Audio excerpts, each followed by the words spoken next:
Hello, Mark here. I hope I find you well.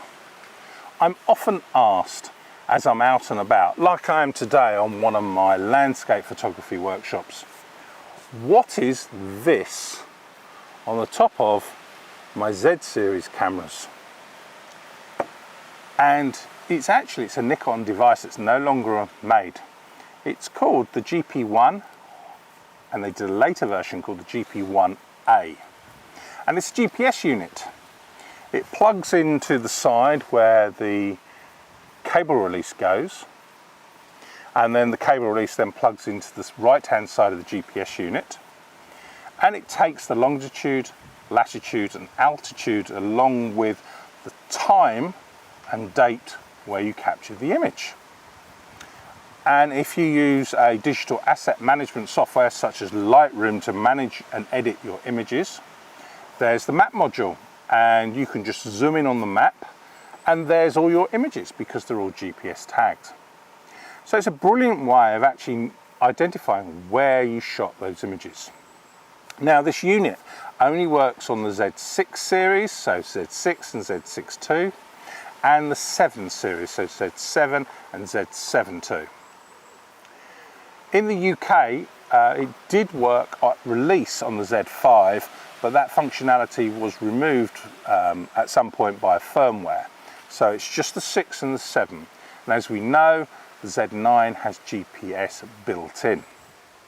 So how do you use or capture GPS information if you've got a Z30, 50, ZFC or a Z5? So you can do that several ways. The first way is via, and actually across all cameras if you haven't got this unit, is via the SnapBridge app.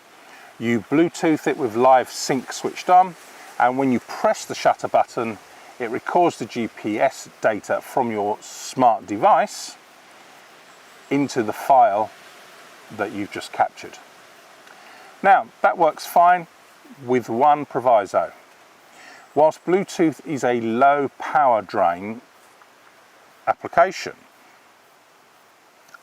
you could shorten the length of your battery life over the course of the day if you take several hundreds and hundreds of images.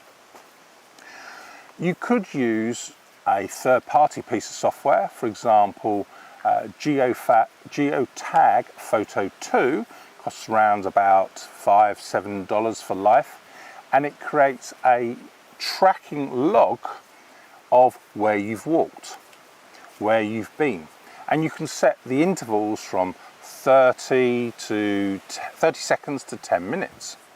So every 2 minutes, let's say, it takes the GPS location where you actually are.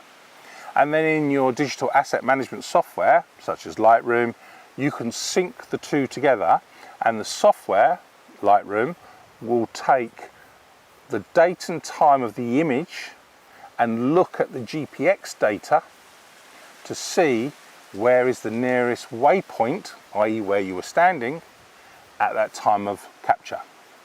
And it will marry the two together. So it's not 100% accurate. I press that button, that's the GPS coordinates. It's what's the interval in your tracking log. So if you set it for 30 seconds, that's quite accurate. Every 30 seconds, it's going to take your GPS coordinates. However, it's going to drain the battery more on your device. If you do it every 10 minutes, obviously you can walk quite a way in 10 minutes, so you're not so precise in your GPS data. So when you come to sync with your image, your maximum radius will be 10 minutes from the point of capture. So that's how you can do that with the crop factor and the Z5 lenses, crop sensor and the Z5 cameras, and absolutely brilliant. Now the Z9 has got GPS all built in along with the tracking log. So you can set, I think it's 2 hours, 6 hours, 12 hours, 24 hours. And it'll actually, and the interval as well, it actually tracks you wherever you are going. It'll track you throughout the day. So if you're in a sports pavilion or a motor sports circuit, something like that, it will track you all the way around the circuit along with the GPS of taking the images. So there we go. GP-1, GP-1A, no longer available, discontinued by Nikon around the mid 2015, something like that, 2014, 2016, 2018, something like that. You may find a store that may have a new one in the shelf with dust on it, or it's a used marketplace, so such as eBay. Now, cost. Well, at the time of recording, they were new at around about $150. I see them quite regularly go on eBay for $200 in mint, near new condition.